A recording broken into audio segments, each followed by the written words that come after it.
Hello my sweeties and welcome back to my channel.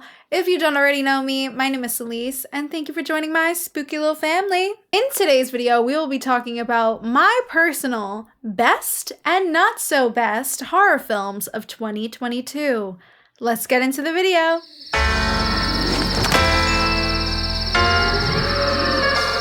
Okay, so we're here. I know this is the time of year when everyone starts making these lists and people get like really mad. So I'm here to tell you that this is just my opinion, and if you enjoyed any movies that are on my not so best list, then I'm really happy for you. But sometimes, you know, certain movies hit for people and sometimes they don't, you know?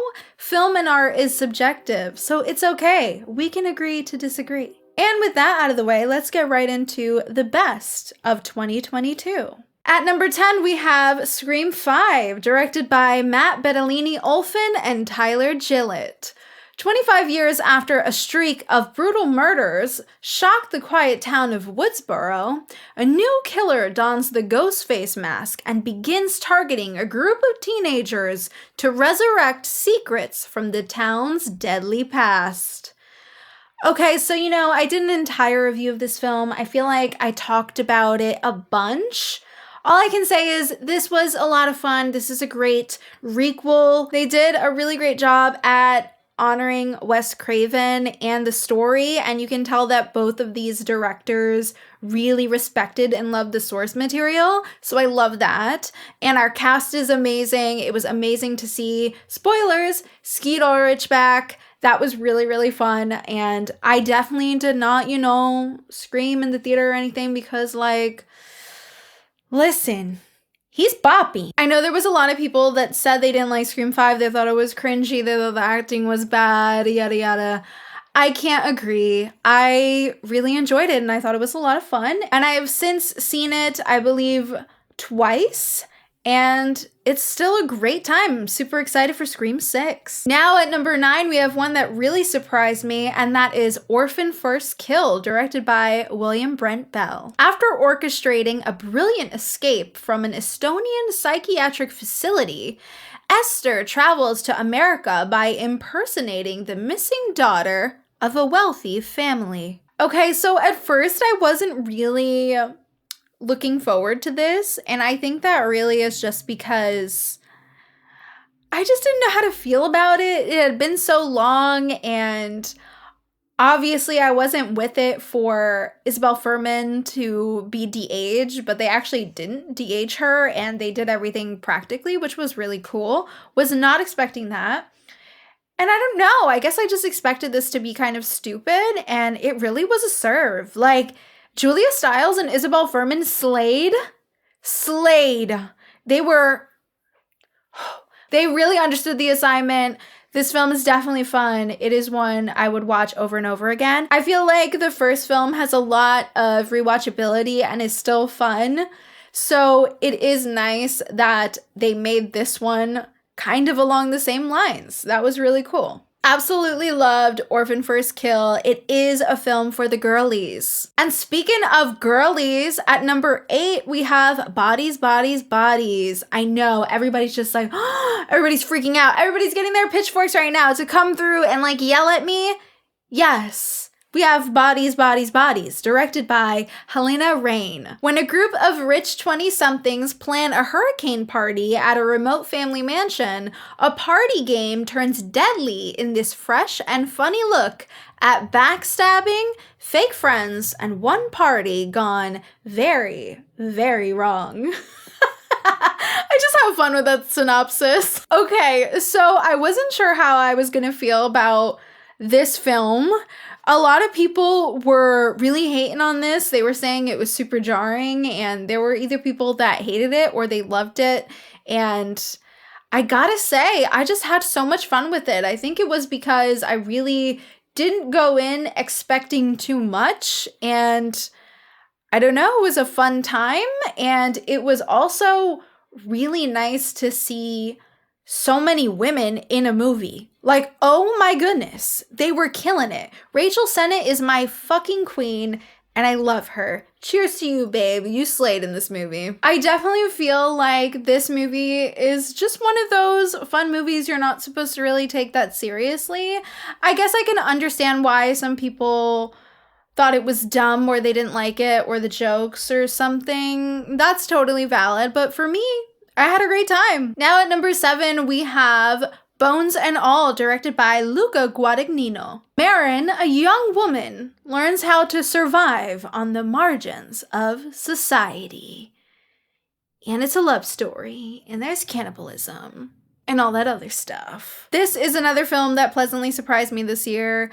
I wasn't really expecting too much. I go in and out with Luca Guadagnino. I didn't love the Suspiria reimagining remake that he made, but I have liked his other films. So I was like, all right, I know it's going to be super long. Let's just hope that it doesn't drag and it actually has, you know, a story there. Because I feel like the Suspiria film was just a bit lacking in that department. Everything was very visual, and I feel like the story was second. To my surprise, this film actually was very beautiful, and I was not expecting it to be this horror, romance, tragedy. I mean, the ending is so, it's so tragic but beautiful, and listen, it had a bitch crying, okay? I don't know, I'm a sensitive baby. The performances are really fabulous in this movie. Timothée Chalamet did a great job, and Taylor Russell, queen. Queen. I'm gonna need her in more horror films stat, because that girlie has range, and I just need to see more of it. I loved her. I thought the story was pretty strong, and it was just really good. I just really love this movie. God. I thought it was going to be this artsy, full of nothing movie, and it pleasantly surprised me. So good. Now at number 6, we have X, directed by Ty West. In 1979, a group of young filmmakers set out to make an adult film in rural Texas, but when their reclusive elderly hosts catch them in the act, the cast find themselves fighting for their lives. This was probably one of the most fun films that came out this year. Holy shit! I love X, I love Ty West, and I just love this universe that he is giving us right now. Obviously, we have an incredible ensemble cast here. Everyone in this movie was awesome. Of course, we have to give praise to our queen Mia Goth, but everyone was killing it. Brittany Snow, Jenna Ortega, Kid Cudi, everybody was amazing. They all brought their A game. The movie was so fun. I love the 70s vibe. I love the little callbacks to Texas Chainsaw Massacre. And this movie has so much rewatchability. What a great time. I was also so impressed with the camera work and the cinematography. He absolutely kills it. Jesus Christ. I just want to make movies that gorgeous. And speaking of killing it with camera work, at number 5, we have Barbarian, directed by Zach Kreger. A woman staying at an Airbnb discovers that the house she has rented is not at all what it seems. This is a film that I really don't want to talk too much about because this one has a lot of twists and turns, and I'm not really sure if everyone has seen this one yet, so I'm going to be pretty vague here. This is an amazing feature-length directorial debut.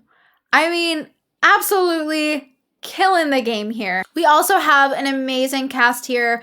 Justin Long, Bill Skarsgård, and Georgina Campbell do an amazing job. And this movie has great camera work and everything just looks really nice. Love that. Very clean.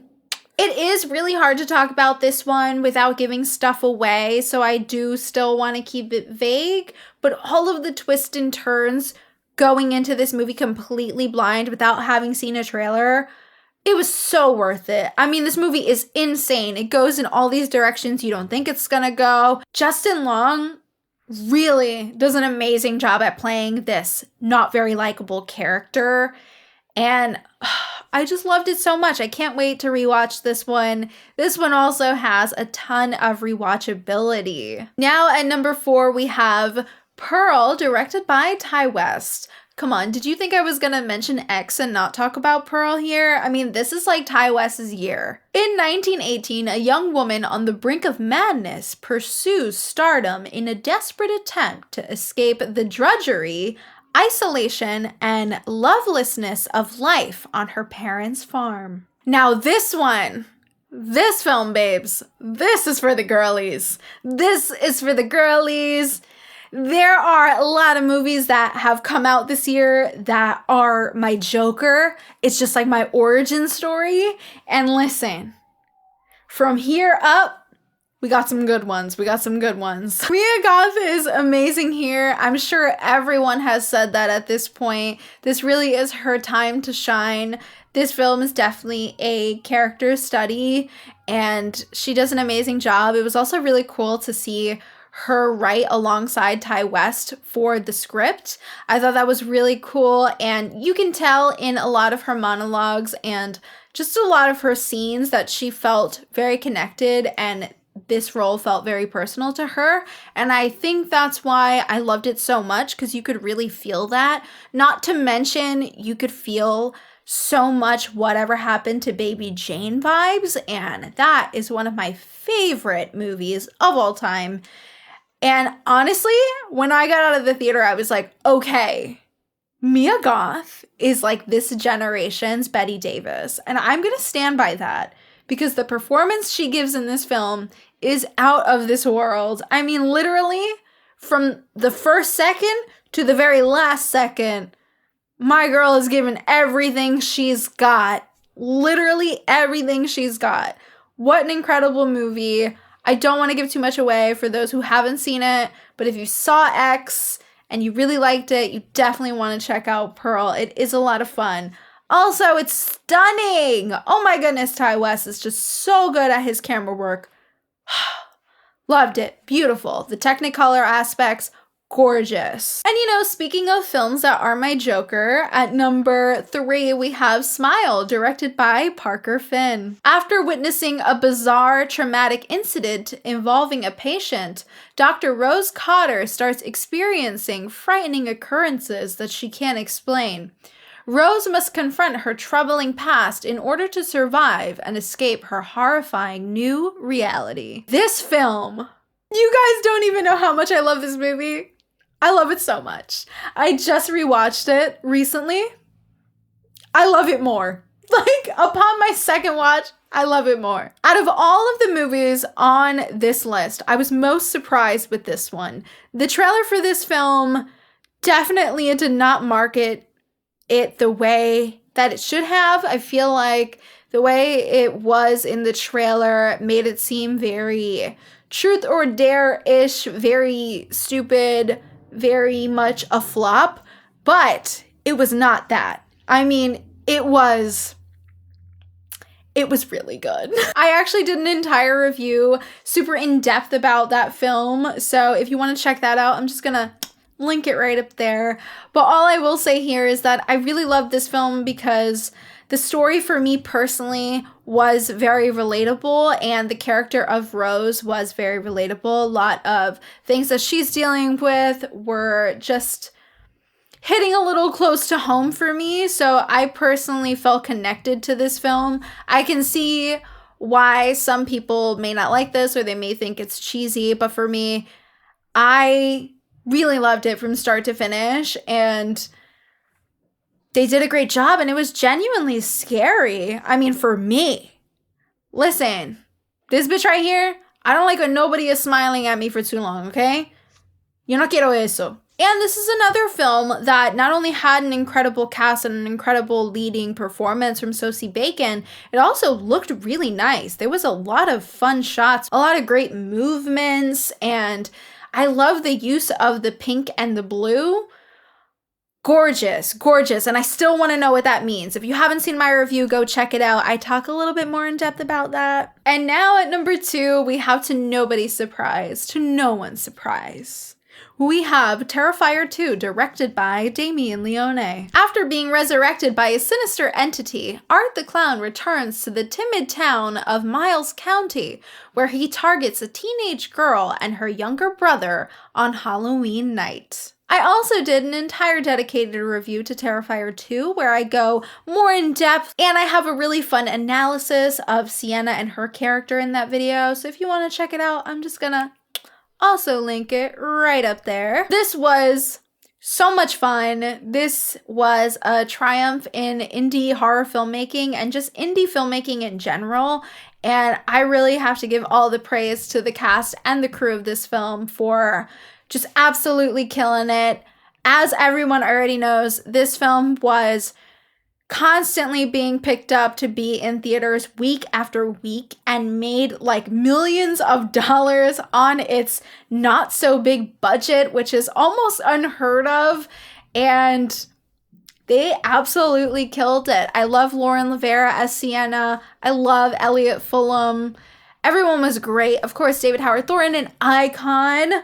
Jesus, he's an icon. I can't wait to see more of this man. And I personally feel like this was a great place to take this story. It was really cool to get more of the world and more about art, and I just really love where it's going. I have no idea what's going to happen in part 3, but I can't wait. And I just can't wait for more of these awesome special effects. Damien Leone, writer, editor, director, master of special effects on this movie. Goodness, bravo. And now at number 1, I'm so excited to talk about this one. This is a Finnish horror film. It is called Hatching, directed by Hanna Bergblom. A young gymnast who tries desperately to please her demanding mother discovers a strange egg. She hides it and keeps it warm, but when it hatches, what emerges shocks them all. I don't really know what I was expecting going into Hatching, but what happened in that movie?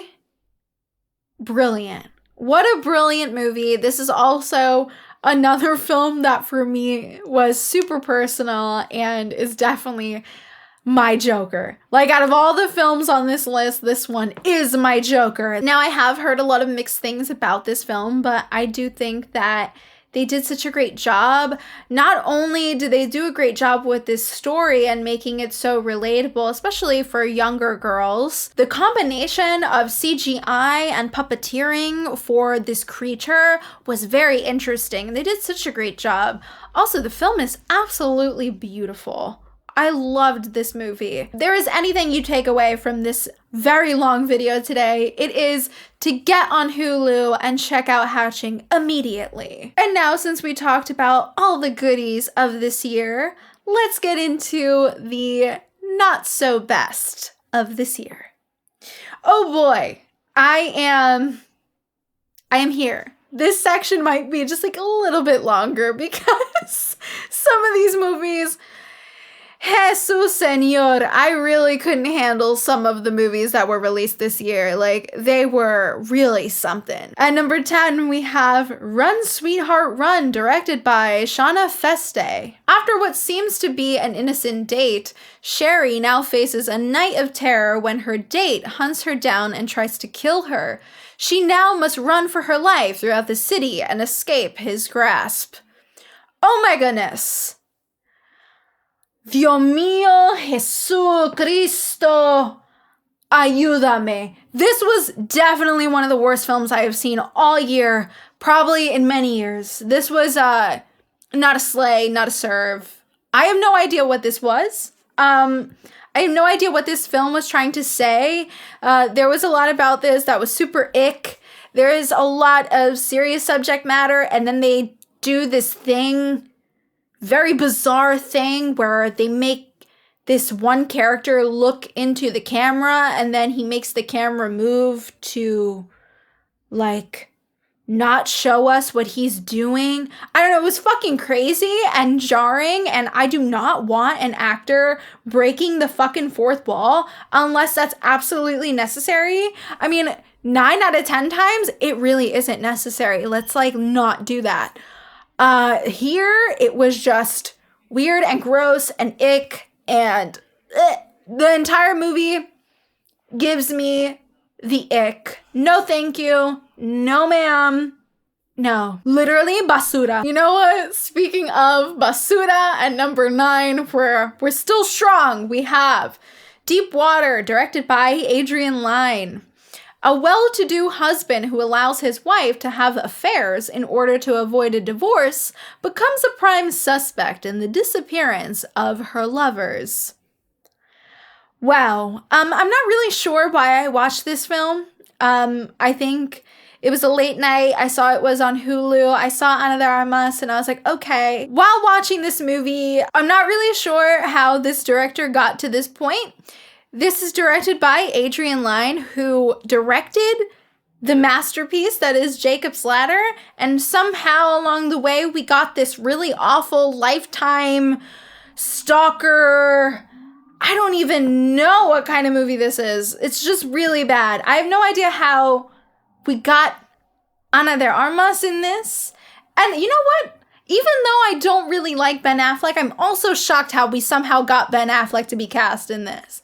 I don't really know. All the budget definitely must have went to them because this was a hot mess. I'm kind of just over these kinds of movies. Like, babe, let's just leave this for Lifetime. We have the entire Lifetime network for this. I don't know. This was a disappointment. A really big disappointment. I have no idea how Adrian Lyne got here. Jacob's Ladder is so good. It's such a moving movie and it really has a compelling story. And we just get this shallow movie. Like, okay, yeah, we get it. Ana de Armas is hot. Thank you. I don't need you telling me that a million times in your weird movies you make. Goodness. Okay, and it seems like we're not getting any lighter here. At number 8, we have one of the ickiest movies I have seen all year, and that is Dashcam, directed by Rob Savage. Two friends embark on a horror-fueled road trip and live stream the most terrifying night of their lives. Yo no entiendo eso, because I don't know what part of this movie was terrifying. So, the synopsis right there, babe, it sounds like a lie. So, this film was ick for a lot of reasons, but mostly because I have no idea why they thought it was a good idea to cast this woman that is like anti-vax and all this stuff, all this ick stuff. I have no idea why we're like giving her a platform to also play just herself. I mean, this was just a stupid movie. It was stupid. It was such a waste of time. This is not scary at all. I think they thought they like went off and they were doing like some Blair Witch thing and like making it edgy or something. But I hate to break it to you, that is just like not what you did. You did not serve. You did not slay. At number 7, we have Firestarter, directed by Keith Thomas.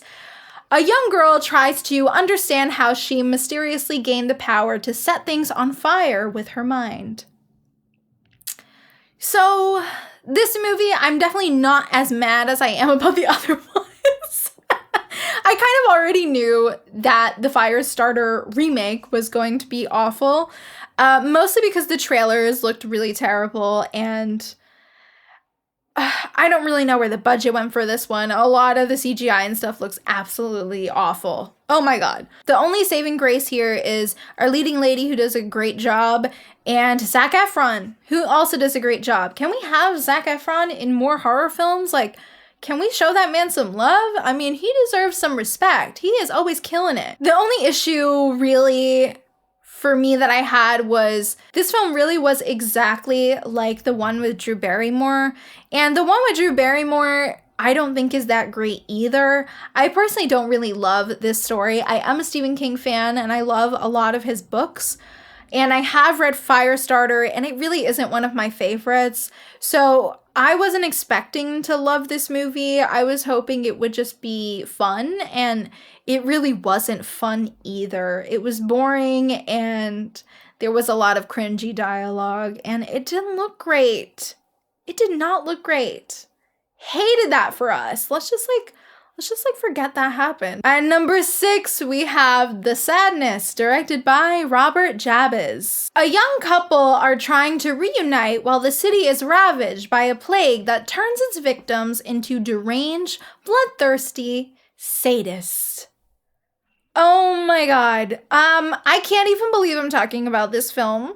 I didn't want to watch this film, but somehow everyone was praising it so much. They were doing that thing that happens every year with like a certain movie where they're like, oh my god, this was like the craziest movie ever. It was like so gross. Bleh.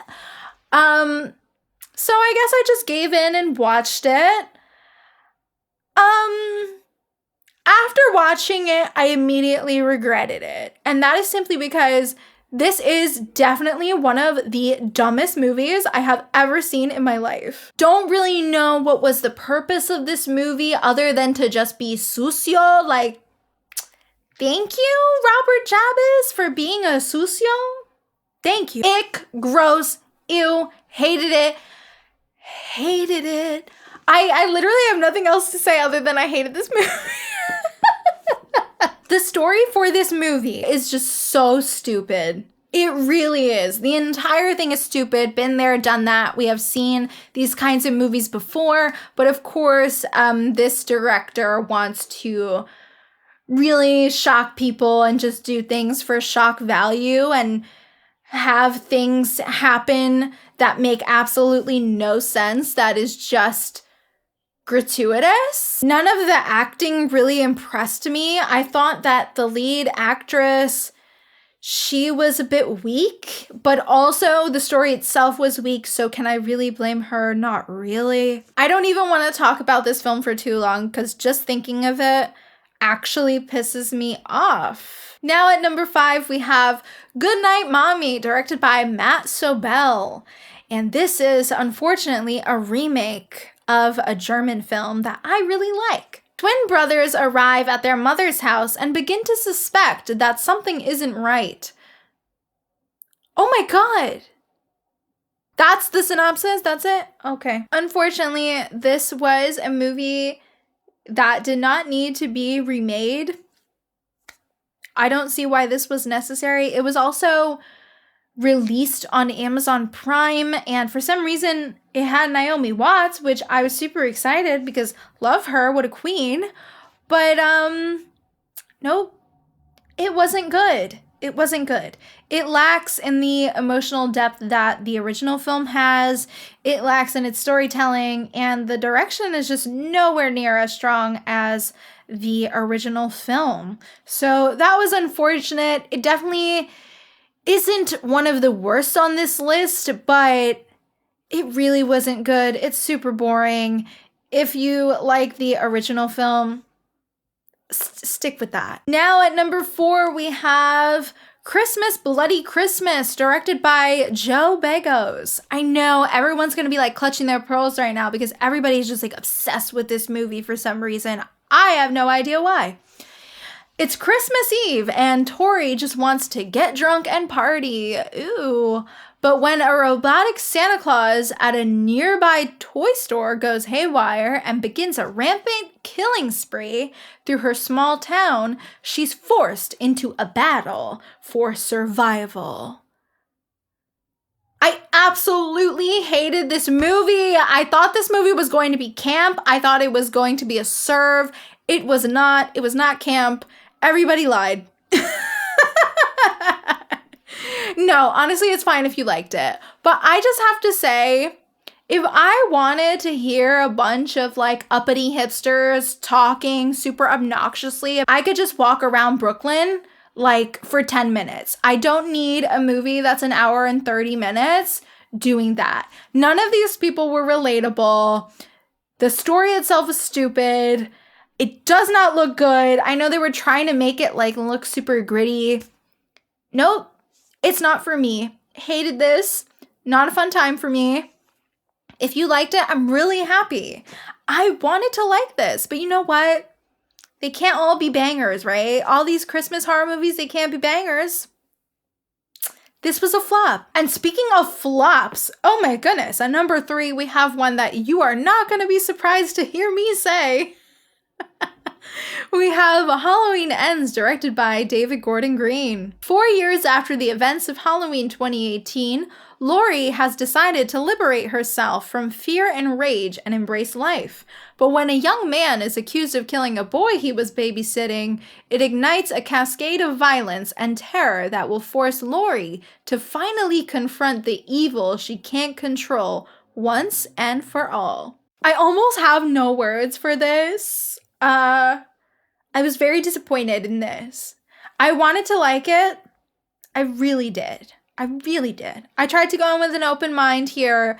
There were definitely a lot of things where I was like, okay, that's cool. What are we going to do with that? And they just never really did anything with it. Unfortunately, this film throws out a lot of really cool ideas, and they do all these cool things, but it's almost like they just don't want to really commit to anything. And it just doesn't really make sense to be the final film in this trilogy. It's a weak ending.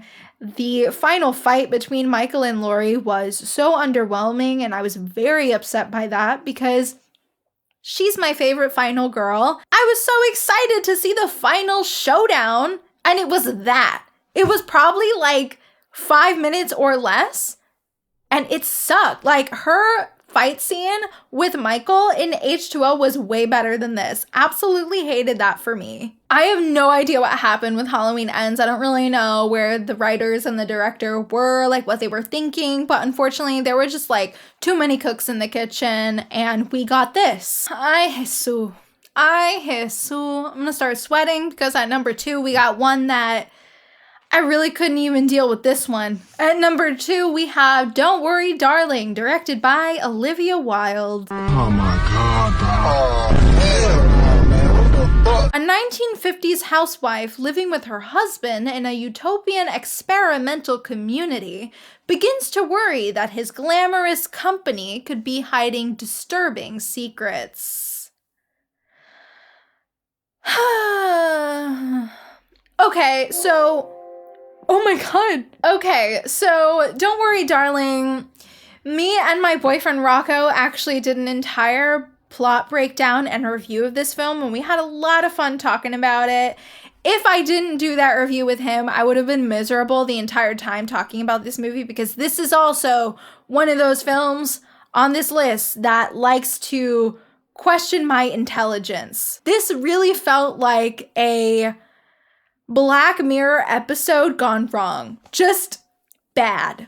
If you want to know my thoughts more in depth and you want to hear a plot breakdown, then definitely check out my review. I'm just gonna link it right up there. This unfortunately was very, very boring, and I'm not really sure what they were trying to do here. This movie feels like it was supposed to be released in like 2016, and it just kept getting pushed back. Florence Pugh does a great job, as I've talked about so much on the channel. I love her. Harry Styles, he does a fine job. Not the best, but a fine job. Just the story itself is really the issue here, and there was a lot of plot holes, and the ending was absolutely absurd in the worst way, and it was just funny. I mean, while sitting in the theater for this, there were so many people just laughing the entire time. I have never went to see a horror film that people were just laughing the entire time. The more I think about it, the more I laugh, because it's just so incredibly dumb. Let's hope that in 2023, Florence Pugh will be in some really good films, okay? Because this one, it was not it. Speaking of films that really question my intelligence, at number 1, to no one's surprise, we have by far the worst movie of the year, and that is Men, directed by Alex Garland. Because este hombre, he thinks he can tell me what it's like to be a woman in the world. A young woman goes on a solo vacation to the English countryside following the death of her ex-husband. I did an entire dedicated review to Men. It was super ranty, but I made some really solid points as to why I didn't like this film. And I don't want to get as in-depth as I did with my review because we'll be here forever. But this was just not it. There is no depth here. I'm telling you, babes, the minute I saw that this man kept giving birth to other men and it was like an ongoing cycle and like, bleh, shut the fuck up. Hated it. The acting here was very good. I do want to point that out. The acting and the cinematography and the camera work in this film is all beautiful. Rory Kinnear does a fabulous job, and so does Jessie Buckley. Rory Kinnear really gets to do more because he essentially plays all of the men in this movie. Thank you. The worst movie of the year by far. Not for me. Not for me. Unfortunately, you can make the film as beautiful as you want. You can cast some of the prettiest people, some of the most talented people, but if the story just doesn't work and it's boring, babe, it's boring. We're done. Whew, and now that I got that all off my chest, let me sip a little bit of my wine here, you know? And now that we're done talking about all of those awful movies, let's shake all that negative energy off. All right, you guys, that is it for today's video. Thank you so much for watching. Don't forget to like and subscribe, as it really helps me a lot. And be sure to click that little notification bell to be up to date every single time I upload. And let me know in the comments what were some of your best and not so best horror films of the year. I'd love to talk about it. Thanks so much for watching, and I will see you guys in the next one. Bye!